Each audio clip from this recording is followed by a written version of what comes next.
back to the Stick 'em Up podcast. Brundi, we got our final two teams of the four in the Four Nations Faceoff.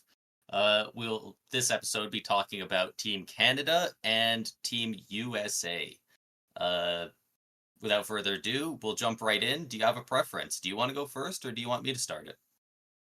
Let's start up north. Let's start with the Great White North. Start with Canada. I'm curious to see what you did. I'm curious to see whether you've got Brandon Hagel on the first or second line. Hey, don't call me out like that. No, I'm curious to see.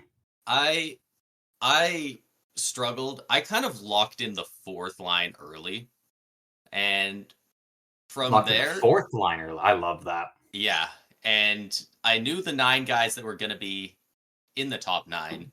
I had no idea where to put them. You know, for the longest time, I was like, I really think they're going to go with Bedard, McDavid, Crosby on that first line. I think they would just love that, and they'd want to go with it. But I ended up going against that because I could not tell where to put some of the centermen and who to play the wing. But these are the lines that I did land on in the end. Also, just before we start, if anyone is wondering what the Four Nations Faceoff is, rules, how it all works, go back to last episode where we cover Finland and Sweden. At the beginning, we go in depth on how this tournament works and, you know, the basis for it and kind of how we decided to throw these teams together. So, yeah. With that, it's pretty floor is yours. Let's see what Team Canada has here. So, obviously, Team Canada is going to be stacked on forwards. And there's a lot of different ways you could stack it, but the way I went for it on this first line, I went skill and I went speed. This first line is going to be Braden Point, Connor McDavid, and Nathan MacKinnon. They're going to outskate any team, any line put up against them. Like, I mean, it's a very good first line. It breaks up one of the duos that I want to see play together. That being McKinnon Crosby. I figured, yeah. But like that's a good first line. That's a lot of high end skill. You know, I wouldn't say most people, but like you can make the argument that's the 1 and 2 best players in the world. And then Braden Point, he's easily, you know, he's without a doubt, in my opinion, top 20. I would have to break it all down, but like at least top 20, even could be higher up on the list. So, yeah, if Braden Point is the weakest skater out of your first line, like you're freaking. I mean, you got a good first line, yeah. Like that's insane. That's a lot of skill there. From there, it's definitely still very high skill, but I still don't know how I feel about these lines. There's just kind of guys all over, but what I landed on for line 2 is Carter Verhaeghe, Sidney Crosby, and Mitch Marner. Verhaeghe up getting a bump to the second line. I'm a big Verhaeghe guy, but like I just couldn't. I wasn't even sure who to put there other than him. Honestly, like there's trying to mix the center depth and like keeping them at center, but also, you know, having that skill in the top 6. It just kind of ended up with Verhaeghe being that guy he's good, but I don't hate like Verhaeghe on the second line, but I'm thinking like if you're rolling with, you know, a Crosby and a Marner, you want like a shooter. You know, and Verhaeghe is a shooter, but you kind of want a bit more of an elite one. Yeah, I almost swapped him with the guy I have on the left wing on the third line. Okay, so let's hear the third line. So you know what? Let me know if we should have. But for the third line, I have Steven Stamkos, Connor Bedard, and Sam Reinhart.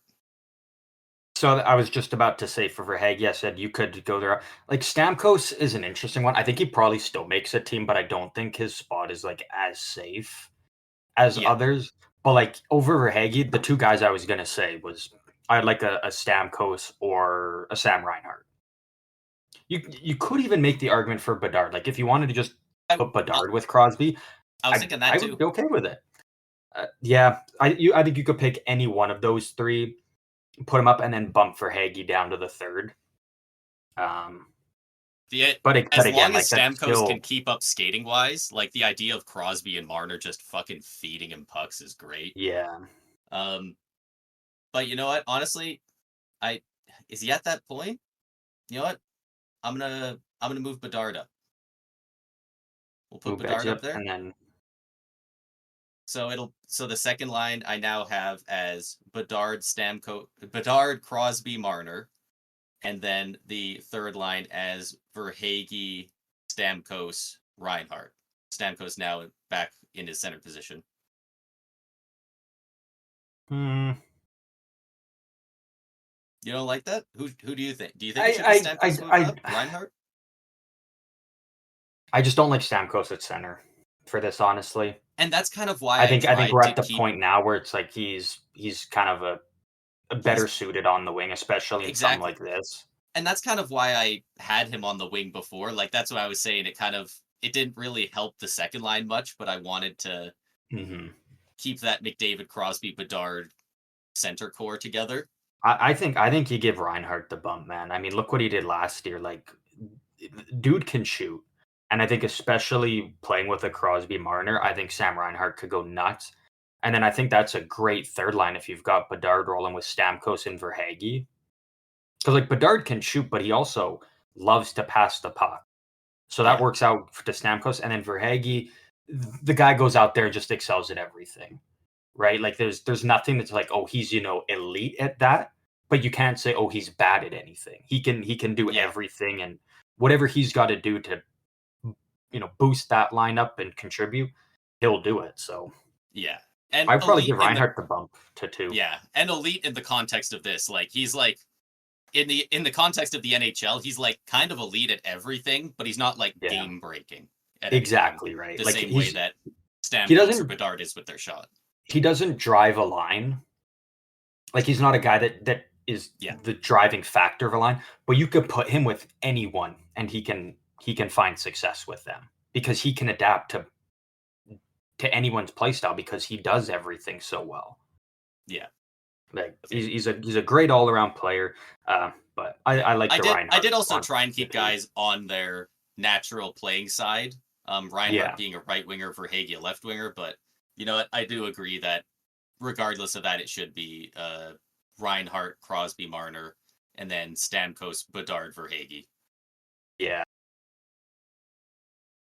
And so those are our new revised lines. And then for the fourth The line, fourth line, I'm curious for this one though. I locked this in pretty early. I think there's a couple of guys that could push one or two of these guys out. One of them's locked in. He's already been confirmed. But for this line, I have Mark Stone, Nick Suzuki, and Brad Marchand.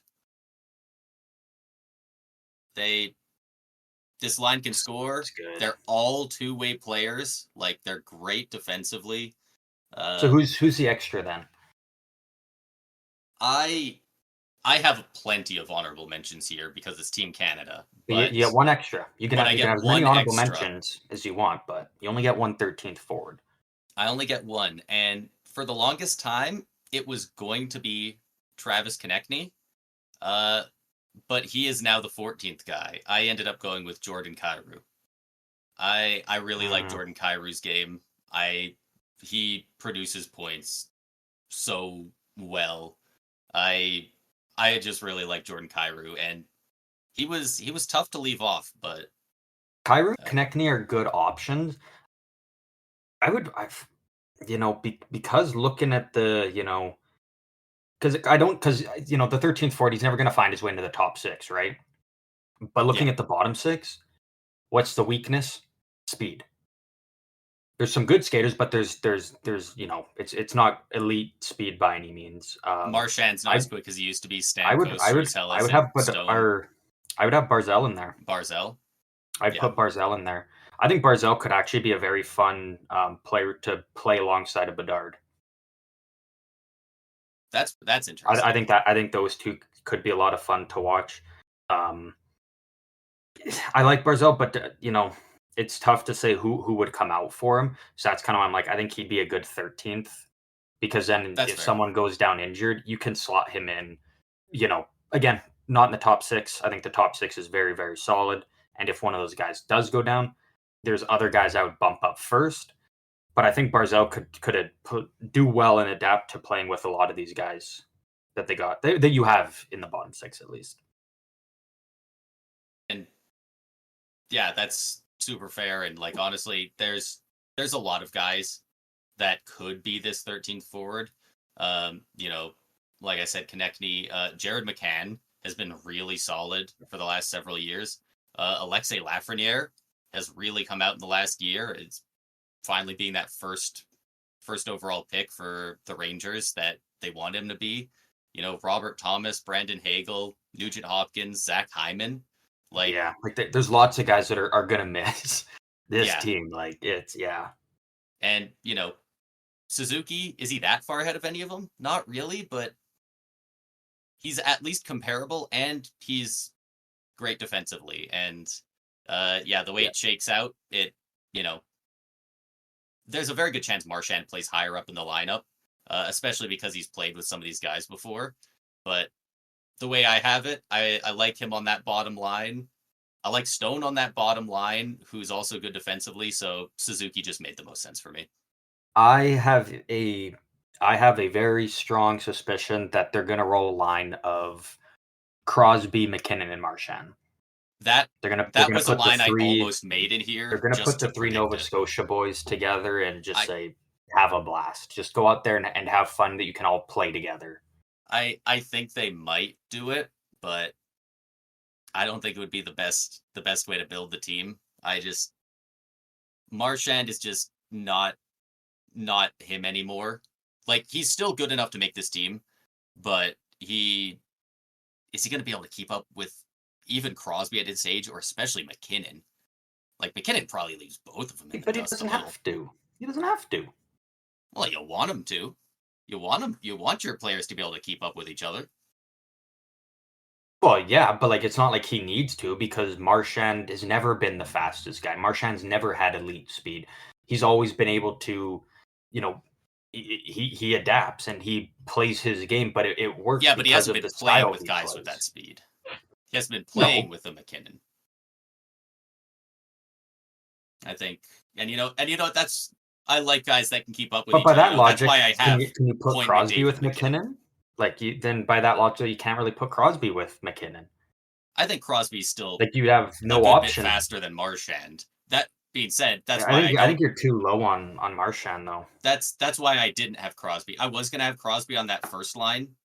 I was gonna be Crosby, McDavid, McKinnon, and that's why I put Point there instead of Crosby because I think Yeah, as with fun those as it would guys, be, you as fun gotta as it would be to load up that that top three and just have those three together, like you can have some really elite center depth by at least splitting them up a little bit. Like putting Crosby on the wing with either one is good, but like having a 1-2 punch at your center of McDavid McKinnon is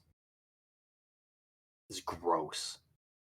that's fair. Um, Overall, I wouldn't really change anything overall with the players you got. I'd probably put Barzell in as the 13th. Uh, Yeah, Forward, but again, like we're debating about the guy that potentially doesn't even play at all in the term, or maybe plays one game, yeah, right? So yeah, I like the way you got it done up. yeah. Would you like this team better if we even just swapped Crosby and McKinnon? Just Point McDavid Crosby, Reinhart, McKinnon, Marner. Yeah, I think so. Because like if you've got like McKinnon, McDavid, they're the 1 and 2 best skaters in the league, and so Yeah, having and again, you can make the argument that is the 1 and 2 players in the entire world. So like having that as your 1-2 punch down the middle, I think is you're so gifted in that. I think you have to take advantage of that. So yeah, that's fair. And you know what? Uh, having that first line of Point McDavid Crosby obviously still stacked, but also I do kind of love the lines where they have three centers on it, or at least three guys who can play center at the least, and these guys can just go ham on the faceoff dot. Like Yeah. now, now McDavid doesn't have to worry about getting tossed and Zach Hyman's taking a faceoff. Now it's okay, Crosby, go take a faceoff. Like he's fine. So like you can get really aggressive with your faceoffs because the other two guys are both so proficient that like you Mhm. don't have to. If you get thrown out, kind of who cares, right? Yeah.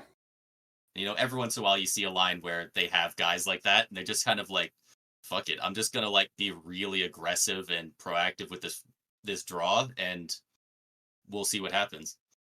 Yeah. But absolutely stacked. Yeah. It's a deep forward core. Like even Yeah, going beyond just the top 12 and the 13th, like all the other guys that aren't even going to make the team. Uh, yeah, it's loaded. yeah. It's a loaded Hey, core there. what would you give this on your rating out of 10? Would you give this a 10? Would you give it a 9? Hmm. Like Um, it's pretty solid, but like I think it's got to be probably a 9 or a 10, but like I would say a 9. we're talking about Team Canada. Like Yeah. there are teams in the past where the top 12 all end up in the Hall of Fame. Yeah. I would say I'm giving it a 9 only Yeah. because I really like and I think these players are going to do well. I think Stamkos and Suzuki, I think both of those two are going to do very well. I think there's other guys that you could put in that I think could potentially excel more if going off these like a third line and a fourth line. Yeah. I think there's guys that could potentially excel better in those spots. I'm not saying that they 100% would, but I think just because there is the chance of that, I'm gonna just give it a 9.9, like as close as it can be That's to a fair. 10 without it being a 10. That yeah, that's fair. And yeah, Stamkos kind of ended on that third line by default because I just had that fourth line because I just didn't want to put Suzuki as a third line center on Team Yeah. Canada. Um, but there's a good chance Stamkos plays at a fourth line role. Um, One of the reasons I do have him on there is also John Cooper is the going to be the coach for this team, The coach, yeah. and uh, it would just be freaking brutal for Stamkos not to be able to represent his team at least once, even if it's not at the Olympics. Like Yeah. he's just been Yeah, no, screwed over by I'm circumstance so much. I just couldn't bring myself to not have him and on there. I totally respect. I think he's still a great choice. Like And he's all still these gonna guys be can, a good player. So yeah, and all these guys can absolutely eat minutes. Like yeah, these guys all are so willing to play so much. Like Stamkos can play 7 minutes 5-on-5, and then you can roll him out there on the power play, and then like God, what does that power play even look like? McDavid, yeah, McKinnon, Crosby, Stamkos, and Makar. Like that's gross, man. their power play is gonna be like wild. Yeah. Um, What's the defense looking like? Speaking of, we'll get to the defense now. Um, I'm very interested to see what you think about this because I don't know if I see it going any other way, but I don't know if I love this. Uh, there's some guys that I don't know if they should be in there, but they just kind of feel like they're going to end up there. This first line, I have Devon Taves and Kale McCarr. I think they're going to keep them together.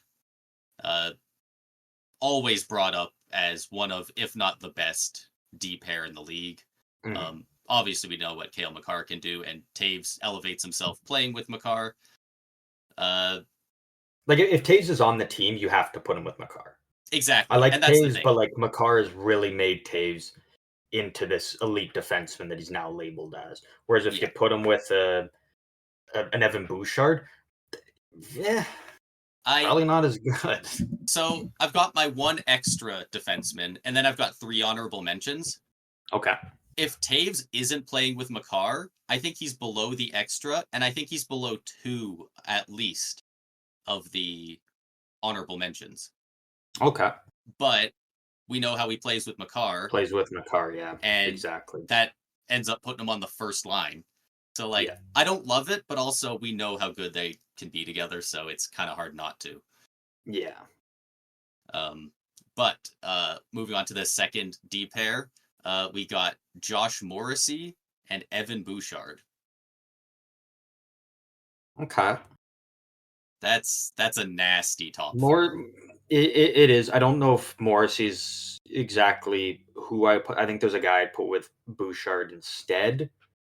Um, but like if that is the second pair, There's so many guys totally to be okay with it. talking about too. Like this, they Yeah. have That's why so I'm leaving many it good open players. because I want to see if he's on your third pair or not.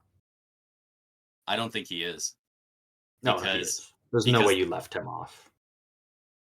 I didn't want to, but I looked at He's on this your third pair. and I think they're going to do the same thing they did with the first pair, and they're gonna bring the boys back together. And on the third pair, I think they're going Shea Theodore and Alex Petrangelo. See, so I would have Theodore with Bouchard. Bouchard, yeah. I don't know if Petrangelo makes this team now. I don't know if he does. He's had a bomb start to this season, and I think it'll be fringe, but I think he'll make it because him and Theodore. I think they'll do that. And it makes it so weird because they've got so many good defensemen, but I ended up bringing in Taves because of Makar, and then I bring in Petrangelo, who could make it on his own, but also makes it because he can play with Theodore. So So who's your extra? Who's your seventh?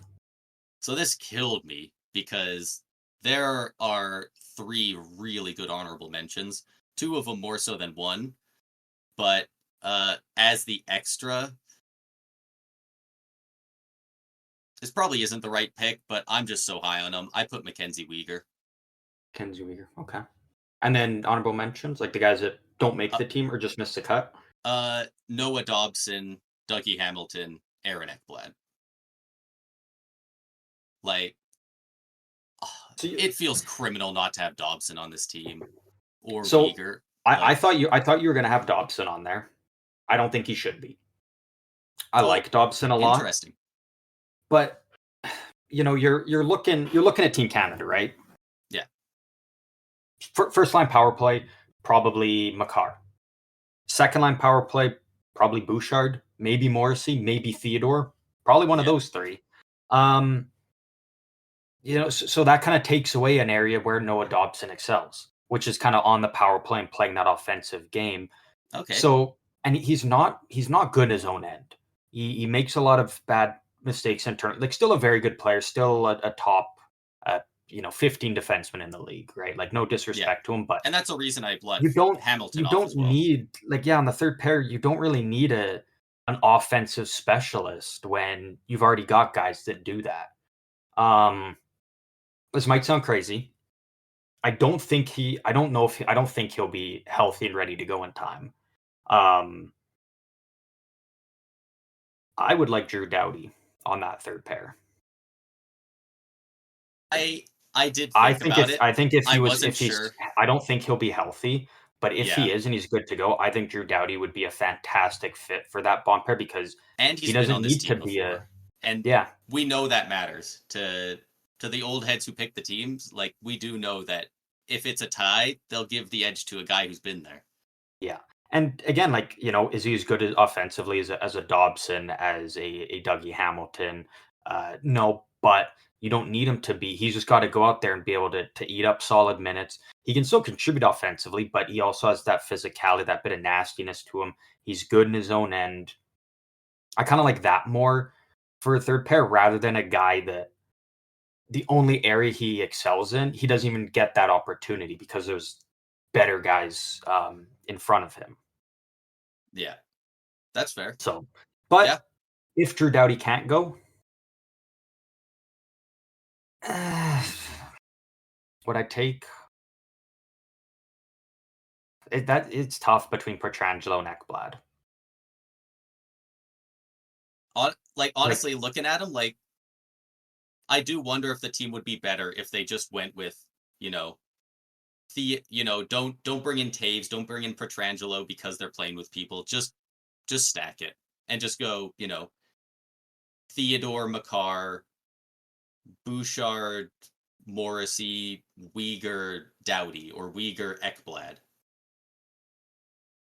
Something like that. Realistically, Dobson probably does find his way onto the team. Like I his think skill he level is that high. probably does. But in terms of looking at it, it's like, you know, again, it's just the only area he excels in, he's not going to get those opportunities as much, Yeah. And honestly, right? I it sounded so goofy when you said it, but you said probably Makar talking about the first power play unit, which is such a goofy sentence.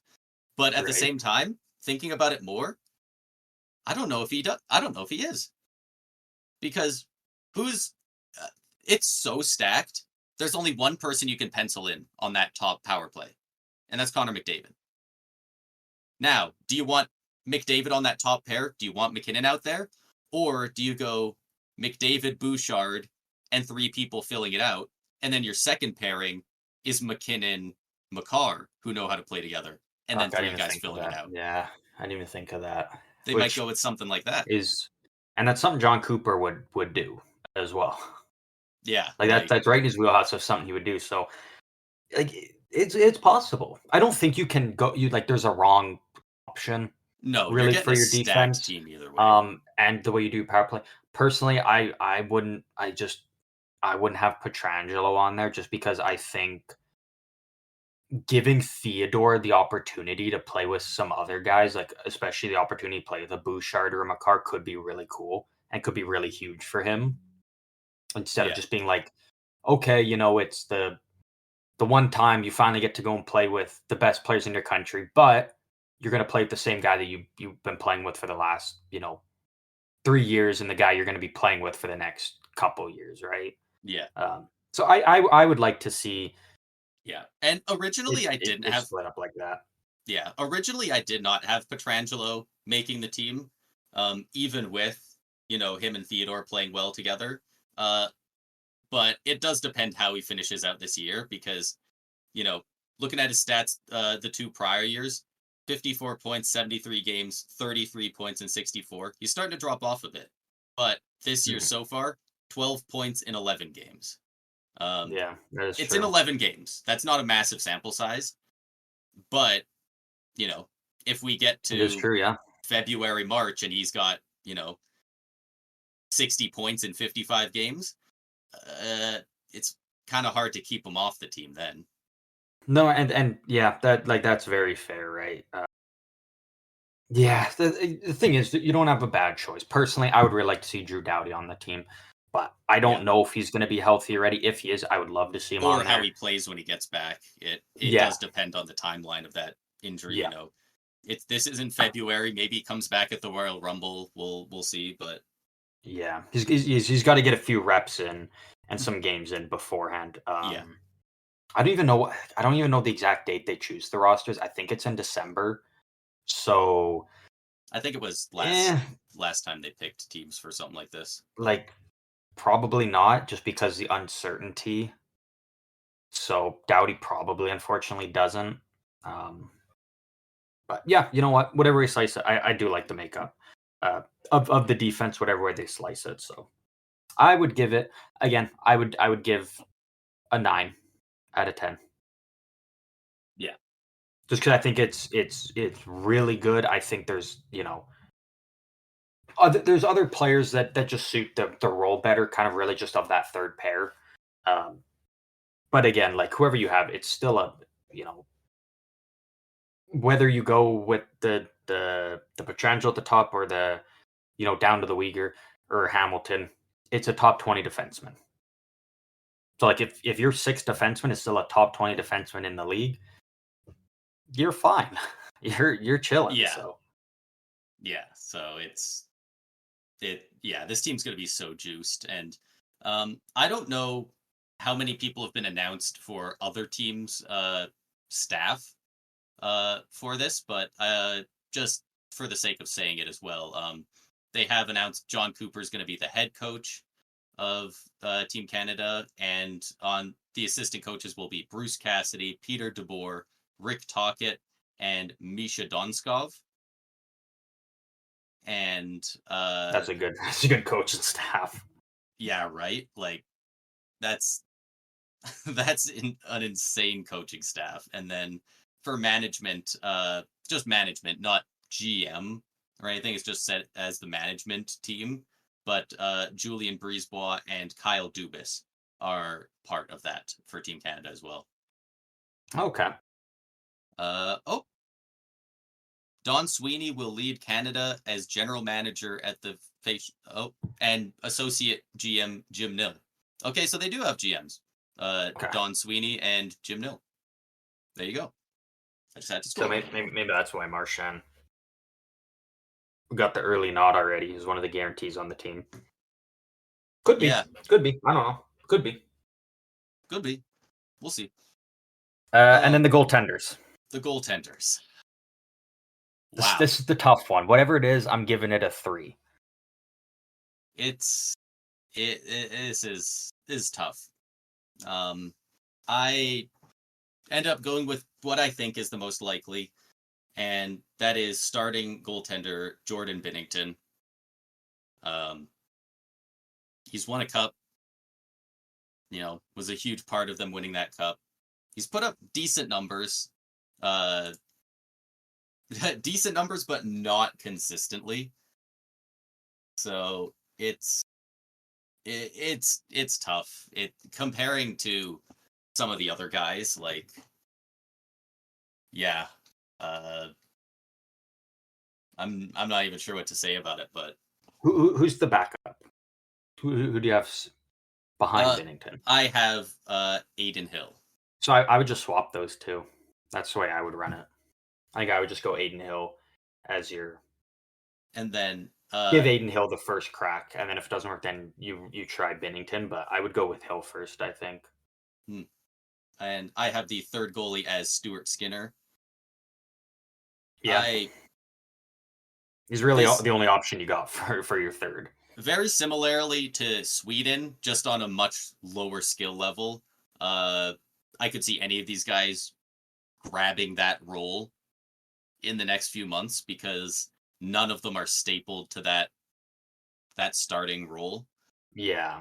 I gave Binnington the nod just because he's played for a bit longer, I guess. I figure they're gonna like some of the stuff he sees. He has a little bit more consistently good numbers, but he had a couple years in a row, a 927, 912, 910, but then the last 4 years, 901, 894, a 913 last year in 57 games, an 895 to start this year with 7 games. Yeah, starting goalie for Team Canada, good. though. It's not good. Geez, in the past, what did we have? Frickin' Broder, Carey Price, Fleury, Luongo, all arguing over this net. Like, now you're just taking what you can. You're just hoping your goalie can hold on and let the rest of the team do the work. It's not good. Yeah, I'm giving it like a 3. I mean, you've got 2 goalies that have won Stanley Cups and been the starting goalie. Like, they weren't the backup; they were the guy. So, I mean, they can get hot. They can go on a run. They can win those big games and bear down. So, like, is it elite as other teams? No, but the experience is there. We just talked about Finland and Sweden. How many cups combined between their goalies? 0. The goalies we're going to talk about with the Americans. How many Stanley Cups do they have won between them? 0. Canada's got 2. Well, that gives away at least one of the goalies I thought you might have. It shouldn't. But it did. And, what goalie? Jonathan Quick. Underratedly over the past 2 years, he's had really good numbers. And it's not what? Stop. He's had great numbers. And yeah, we know but he could show up like nobody else. One of the only 2 goalies to win a Conn Smythe in the last 20 years. And yeah, but when we're talking about the goalies with the US, like Jonathan Quick's not in the. It's not like you need him to carry a massive workload either. How many games is this? 7, 8 total per team. You're going to be appalled at the goalie that I don't even have making. No, but there are Jonathan Quick would be our starter right now. Yeah, probably. Like, And but then even they look at have Stuart Skinner. so much. They, 2 goals away from win the Stanley Cup last year. So you could have had going in 3 Stanley Cups combined between your goalies. No other country has one. So there is something to be said about that for Canada's goalies. That they're Stanley Cup champions. They've done it before. Um, so you know what? I'll bump it up. I'll bump it up to a 4 because of Yeah. that. And Because honestly, they are winners. I'm looking at active Canadian NHL goalies, and it all fits on one page, which is disappointing. But Oh boy. like honestly, almost everywhere you look, the 3 guys I said are the leading names to be on Team Canada. There's like none of these guys are staple to it. It is such a carousel right now that if any guy goes on a heater, they could all of a sudden be the starter or at least on the roster. And there's Yeah. multiple guys that I would not be surprised if they just turned it on and got onto this team. Like Fleury's going to retire at the end of the year. Frick, man, Mhm. he's Yeah. been on the stage before. If he turns it on, I could see it. Cam Talbot, career backup, but man, he's got really solid numbers for a long time. Darcy Kemper could be that guy, but he hasn't been the last bit. Jake Allen even had a great start to this season. Darcy Uh, Kemper is an interesting one. I think potentially. if you asked Man, me it's 3 years ago, I'd say he's a lock for it. the He fall was off of so Martin good. Jones sucks. Man, if Martin Jones never fell off, Yeah, this would have been his for the taking all day, yeah, but just completely crumbled. yeah. Um, Tristan Jarry's been pretty rough lately. I doubt it. he's in the AHL Blackwood's now, playing for so San Jose, but he's not playing terribly. no, I wouldn't put Blackwood in. But if he I like him, got but hot at the right time, I mean, so that's the thing, right? nobody's there to If stop any of these guys Aiden Hill from gets doing hot it. at the right time, Yeah, I don't think there's a better option than him. yeah, um, yeah. Who Overall, knows? obviously the Maybe goaltending is Devin the Levi weakness. picks it up. Like Huh? Overall, somebody's got goaltending to is the make weakness it. for Canada, but again, with how stacked that foreign defensive core are, they're still going to be in their games, right? It's not like they're going to be getting blown out and lose because of their goaltending. They're still going to be in every game. I think they're still going to be a good team. Probably still in the final matchup. You see one of your goals just get hot for 4 games. Yeah, Just go on a and 4-game heater, and this team is incredible. It's so good. yeah, and all these guys are so capable of it. It's just so sporadic. Because if you don't get that, you're probably not even getting average goaltending. You're probably getting like an 890 something. Yeah. So yeah, whichever way they go, it's a gamble, but it's impossible to tell where they'll go and what would be the right call, really. Yeah. And since we did it last episode as well, we'll predict the leadership group for this team. It's got to be Crosby for the captain of this team. He's Captain Canada. He scored the golden goal last time. Uh, it has to be Crosby. Mhm. And then McDavid's gonna get an A. He's gonna have an A on his jersey. The other A, that's a little more difficult. A lot of the times they love having at least one of the letters on both forwards and defense. So Mhm. I see a world where they make it Makar, but I think it's more likely that they go with McKinnon. Um, I definitely see a world where they go with Marchand as well, or even Stamkos. I would say Marchand and Stamkos are good shouts as a veteran, but you do kind of already have that with Crosby, so it realistically could just be Crosby, McKinnon, McDavid. Yeah, Just your big 3, and yeah. yeah. There's a lot of ways they could go with it, and very few of them are wrong. Yeah. But Yeah. yeah, that's Team Canada. They are looking nasty. the net is clearly concerned, but other than that, they're going to be absolute dynamite, and they're going to be so fun to watch. And I can't believe it's been so long since we got to watch some best on best. Yeah, they're going to be a fun team. They're going to be a very fun team to watch. I'm looking forward to seeing because that's probably pretty realistic of all the players that they choose. I'm just curious to see how the lines that they decide to go with look. Yeah. But moving down south, we're going down to the United States. How ready are United you for this? States. It's a Oh, good team. It's a good it's a team. good team. It's a very good team. It's fun because I know it's going to be an insane team, but there's also, I feel like, a decent amount of players that I might not expect. I There's a feel like lot of good players that aren't making this team. there's a lot of good players in the NHL that, uh, you know, they're very clearly North American, and it's hockey. A lot of the time, you just kind of assume a lot of them are Canadian, and there are a couple players over time where I'm just like, oh, this guy's American. I didn't know that. Yeah. So I'm interested to see what really elite players if I'm surprised by any, or who gets left Mhm. off. But Yeah. yeah, hit us with it. So the first line, I've got two left wingers on the wings. Just because like I just think they're 100% going to put them together now that they have the opportunity. Yeah, First line, Austin Matthews will be centering Matthew and Brady Kachuk. yeah, absolutely, absolutely. Uh, I don't see them going any other way with this. Um, Possibly the only other thing I might have seen, that for obvious reasons can't happen now, is I could have seen Johnny Gaudreau left winging this top line, just Yeah, because just because he's good enough, but also he had played with Matthew Tkachuk before, so that's yeah. also And there. But Austin Matthews is a no offense to Lindholm, but like Lindholm's no Austin Matthews. yeah,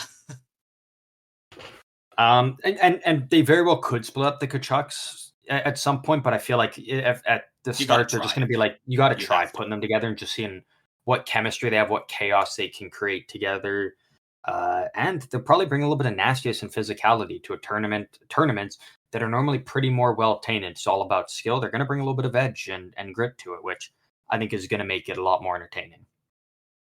Second line, I got Jack Hughes centering JT Miller and Kyle Connor.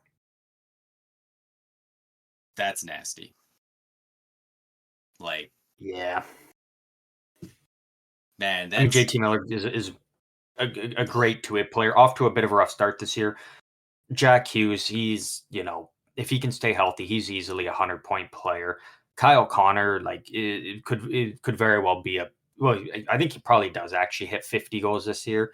Could the even hottest push for player in the league 60. right now, Like, yeah, probably. he's doing everything at such a high level.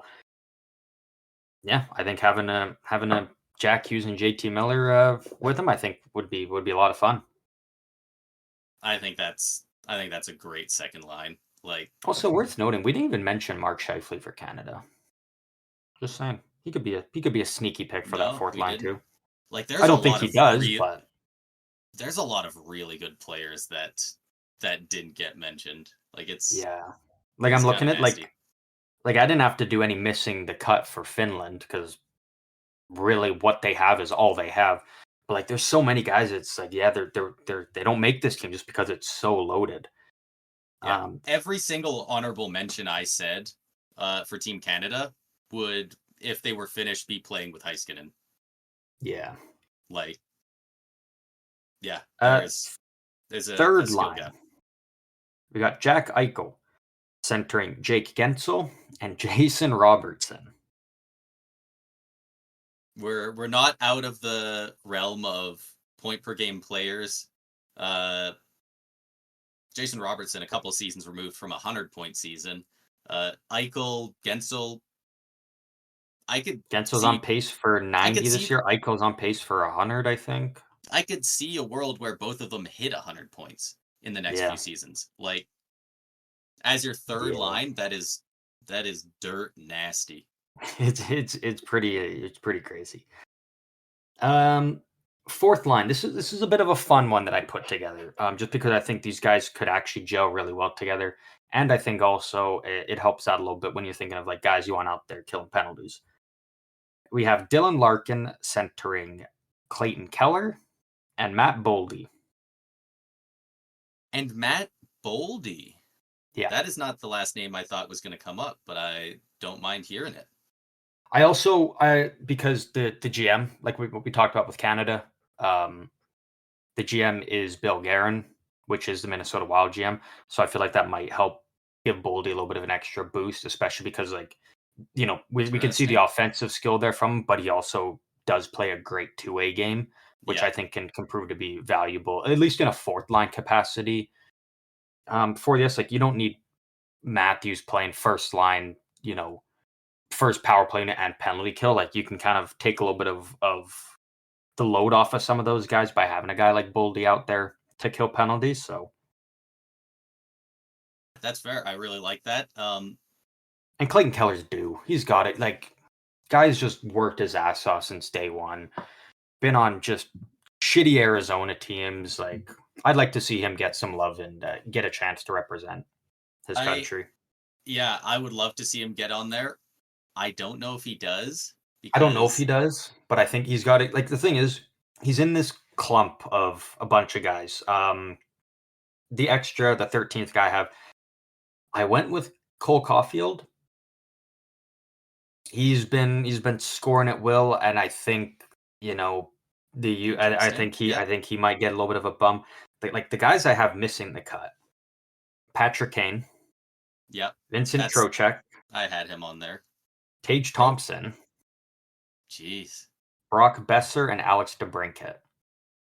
So what I thought that you might have said for the fourth line, I thought you might have said Larkin, Kane, DeBrincat, and just throw out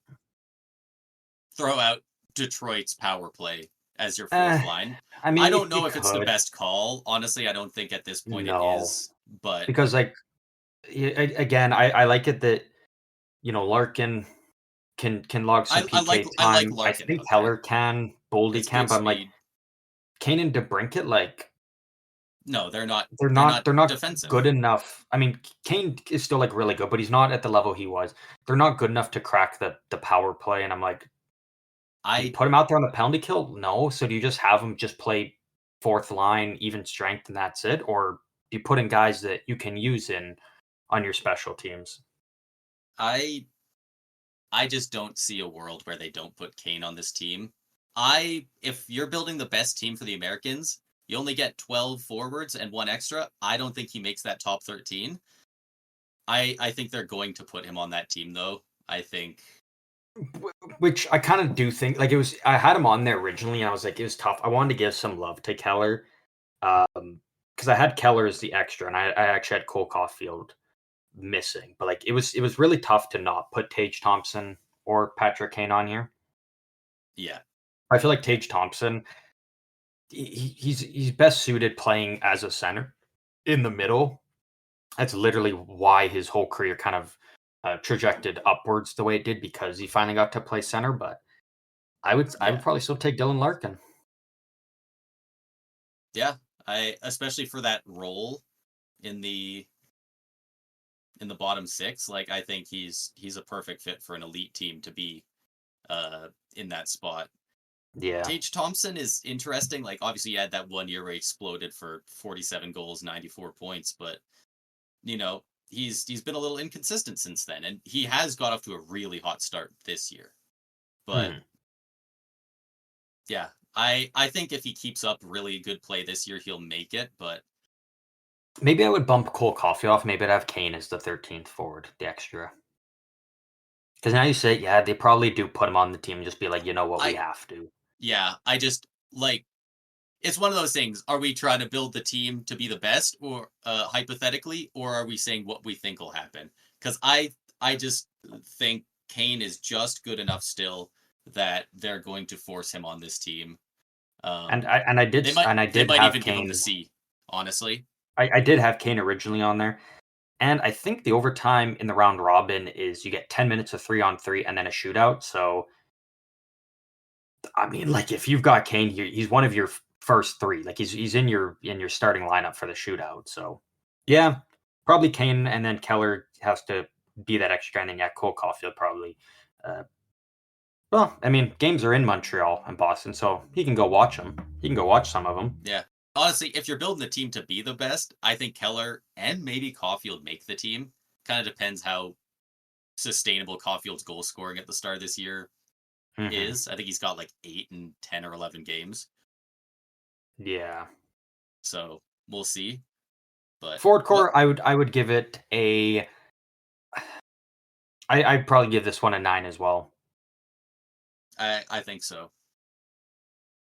I think I so. like, It yeah. doesn't quite have the same uh talent at the very top. Obviously it's got Austin Matthews, but and I mean, no shade at Matthew Kachuk or Brady Kachuk, but they're not as your 2 and 3 guy, that's not, you know, It's not like a it's not McKinnon Crosby and McKinnon. yeah, exactly right. Yeah, So, yeah, but I it's kind of it's do like the franchise depth players on the versus American side. generational. Yeah, I And like the depth Canada's the depth is more better top on heavy, but the US. depth is better for the Americans. Exactly. Yeah, that third line. Like what was that third line again? Jake For Gensel, US? Jack Eichel, and Jason Robertson. Like Like that's stupid for a third line. that's so gross. Those are all guys that on their own can be a top player on NHL teams. Yeah. Like it's yeah. Moving on to the defensemen. Their defense is pretty damn good. First pair, Quinn Hughes with Adam Fox. Bro. Are they both normally right defensemen? Or is Quinn Hughes is Fox a lefty. Fox is a Quinn righty. Hughes? I mean, So it works really well. yeah, that's your power play quarterbacks 1 and 2. All defensive pairings I have lefty and righty because it happened to Nice. work that way with them. So, but like that top pair, that's gross. Yeah, that's got to be the best Like one of the that's the tournament. second and third best defenseman in the league together. Yeah. Pretty wild. Second pair. Good luck fucking scoring on these guys. Jacob Slavin, Charlie McAvoy. Yeah, that's a really solid shutdown pair. I had another thought for a pairing that you might specifically put together, but we'll see. I'll mention it afterwards. Okay. I Really doubt good he's on the second team, pair. The but third yeah, pair. that's great. Zach Werenski, Brock Faber. He goes with Brock Faber. I went with Faber being like, yeah, you know what? He's younger. We've already seen what he can do, and I think he gets that Minnesota Wild rub just like Boldy does. That's also very fair. Interesting. I did not think about Boldy, but I should have. He's incredible. And then the extra, I have Jake Sanderson. Jake Sanderson, love here. Interesting. Okay. And then you can tell me what you thought for the defensive pair, or the one you thought of me. The guys I have missing the cut: Luke Hughes, John Carlson, Brady Shea, Noah Hannafin. Yeah. All really good defensemen that aren't Really going to good be on this defenseman. team. You have not mentioned the guy I had. I thought this was going to be your third pair, The and I guy thought, missing? yeah, and I thought it was going to be very similar to the fourth forward line that I had for Canada, where it's like you can lock this in early and then think about the other ones, and it just like works based on just the fit. And I thought you were going to go with Ryan McDonough and Jacob Slavin, and just have 2 of the best shot blockers of the generation, Oh just no, yeah, no. eating pucks from the best shooters in the world, just getting destroyed. And you got to pick your 7th defenseman correctly if you're running that, because there's no way they're both coming out of that. Hmm. Yeah, no, I wouldn't have went with McDonough for this Purely, at this point purely now. for Just his defensive prowess and just blocking everything with Slavin. Like this, they're not out there to take the ozone or anything. Yeah, but like I wouldn't like You I just try wouldn't and bump line a match him Zach against the Werenski best. out. Yeah, I don't think I'd bump a Werenski out though. that was my thought on it. Like I didn't look at the depth chart for America. I didn't know Yeah. who all was in on it. Um, but yeah, I just thought that would be a really fun third pairing, and it would have to Yeah. be the third pairing because the entire purpose is to just try and line match them against the other team's number one The other team's forward top lines. guys, yeah. Um, Yeah. but yeah, I mean the lines you put out were so good. And who did you have on your second and third? Like second and third pair? Yeah, Second was Slavin and McAvoy. Third pair was Werenski and Faber. yeah, like if you did run that third pair, Werenski McAvoy would be a really nice second pair. But I do love the Faber shout out. He's been so good. Can play as many minutes as you need, which Yeah. is probably a lot less than in Minnesota here. But you know, fuck, he's been him over in Minnesota. And Yeah. if Bill Guerin's the GM, it makes a lot of sense that he might get the rub. And this defensive unit, I'm giving a 10 out of 10. Yeah, I think you've got the best defensive defenseman in the league in Jacob Slavin. You could make the argument for just pure offensive. I'm not saying it, but you could make the argument that it is Quinn Hughes. I think it's still Makar, but Quinn Hughes undoubtedly number two. it's a conversation now. Adam And it wasn't. Fox is the best two-way defenseman, I think, in terms of offensive and his own defensive zone.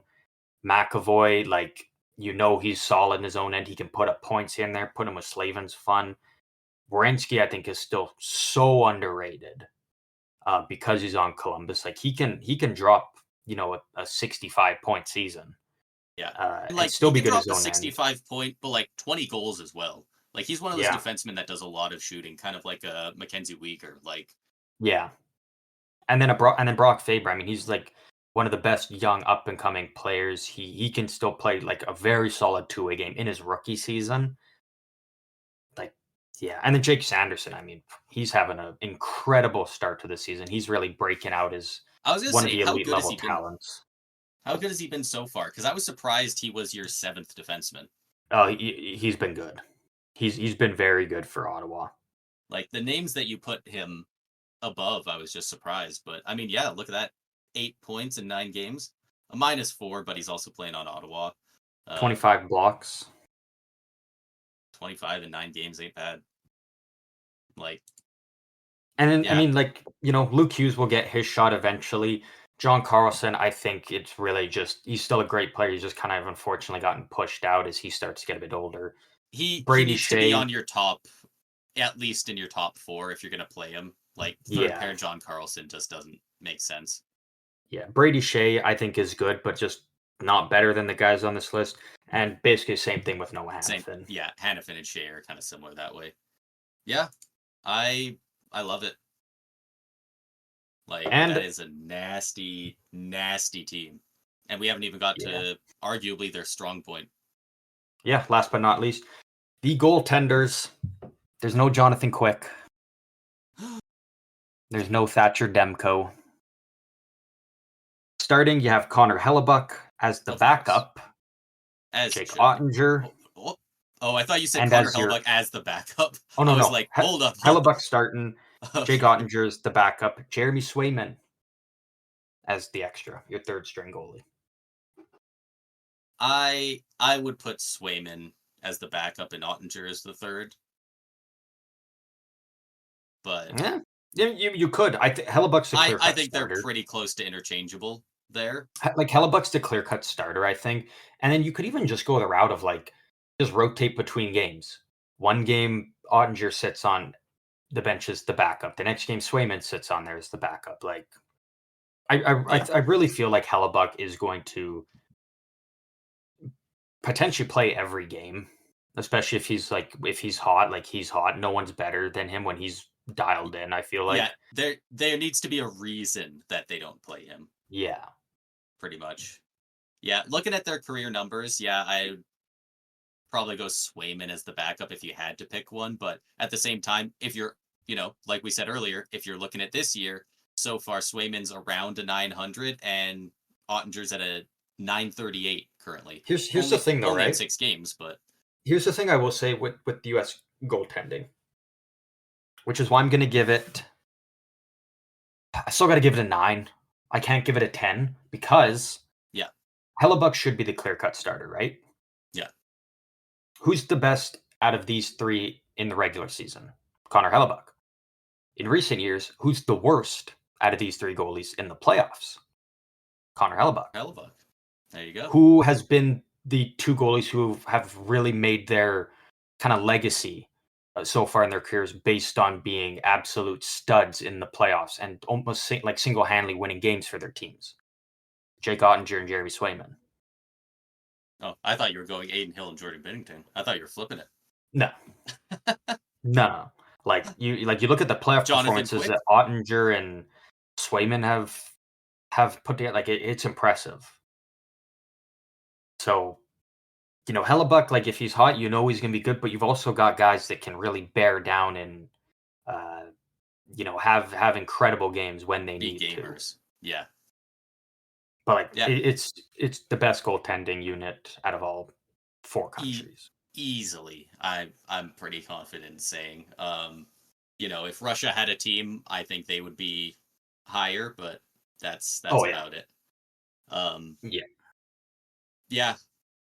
Yeah, you could have a 10 with, back in the day when it was Broder Luongo or Luongo Price or whatever, yeah, but this is still by far the best right now.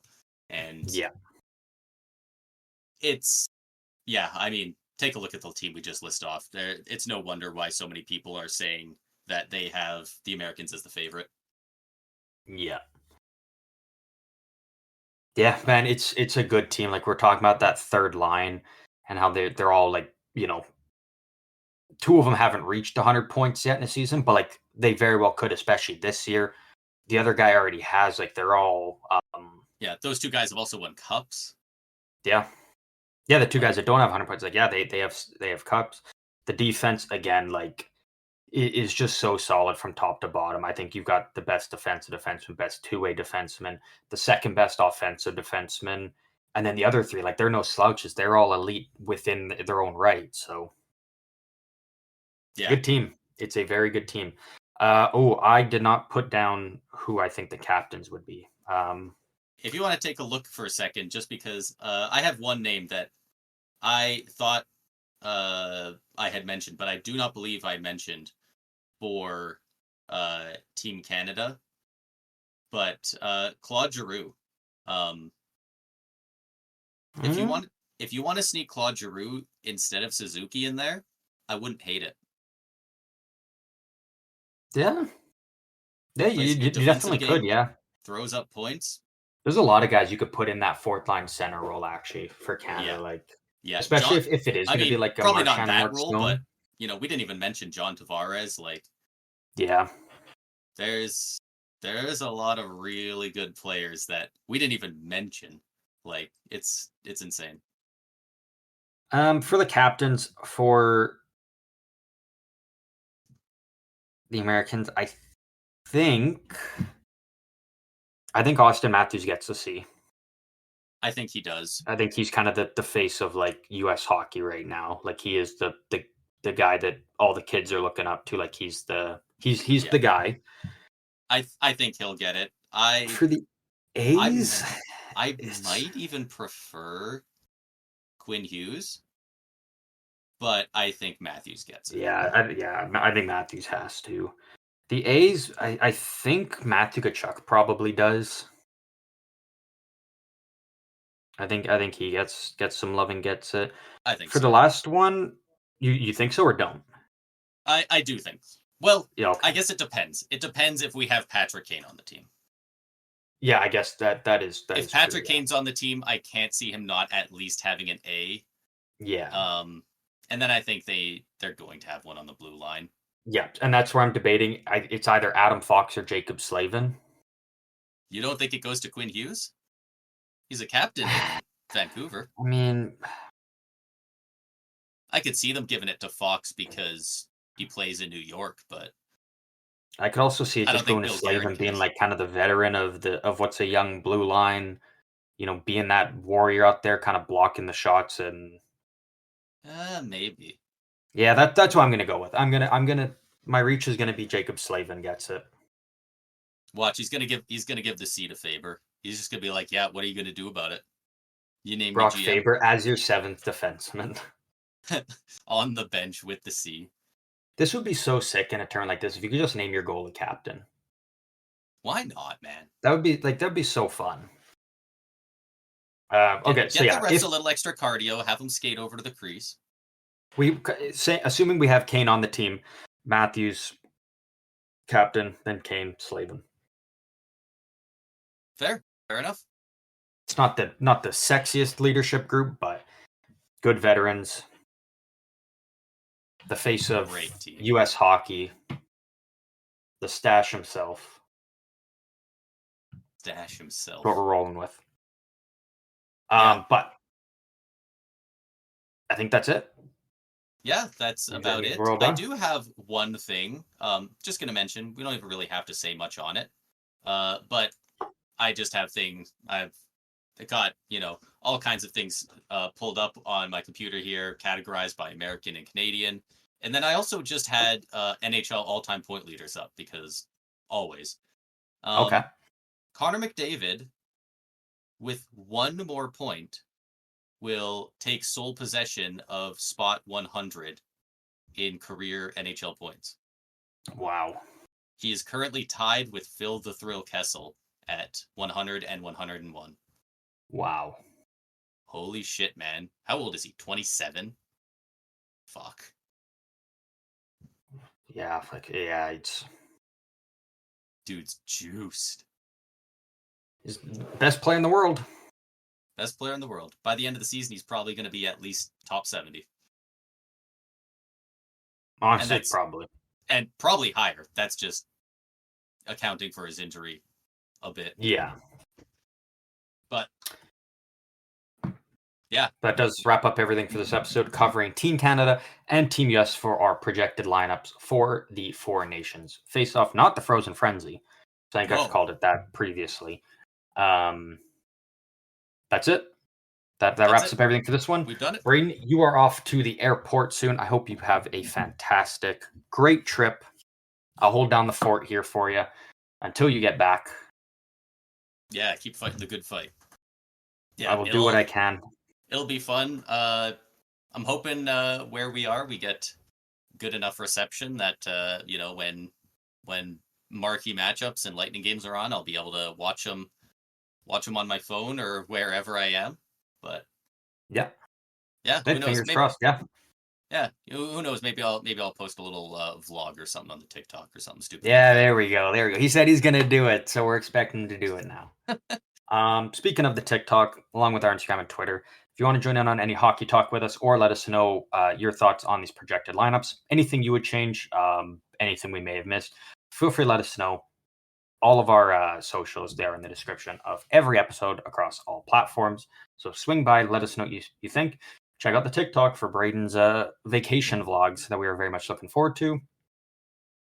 Braden, final words before you abandon us. All the players that are currently at over a point per game pace are going to maintain it until I get back, and all the guys who are scoring at like 0.9 goals per game are also going to maintain that. And you can bet on that. That's great for the league. I love it. I look forward to it. You get out of here. You go enjoy your vacation. Everybody else, hope you guys really enjoyed this. We'll see you guys back, because this will be the Friday one. We'll see you guys on Tuesday next week when Braden is back and can tell us all about his incredible journey.